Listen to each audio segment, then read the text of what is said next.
ওই যে ৭২ দল জাহান্নামে যাবে, এরা হিন্দু না, বৌদ্ধ না, ইহুদি না, খ্রিস্টান না। এই ৭২ দল জাহান্নামী সব হবে মুমিন মুসলমান। আবার এক দল জান্নাতি, তারাও হবে মুমিন মুসলমান। ৭২ দল মুমিন মুসলমান জাহান্নামে কেন যাবে?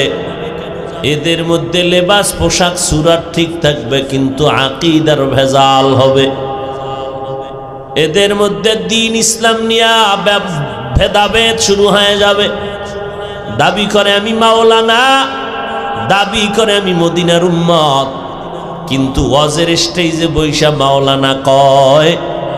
নবীরা ভুল করেছিলেন, আল্লাহ নবীদের দিয়া ভুল করাইছেন। নাউজুবিল্লাহ আসে না? একটু চিন্তা কইরাই বলেন, কারণ আপনার হুজুরে যদি কয় তা তো নাউজুবিল্লাহ বলতে একটু চিন্তা করা দরকার।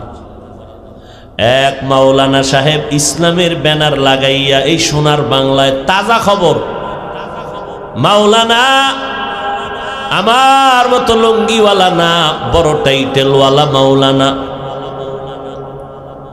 মুসলমানের সামনে বলে কয় কোরআন শরীফের ভেতরে জাল আছে। বলে কেমন জাল? বলে হাদিসের থেকেও বেশি জাল।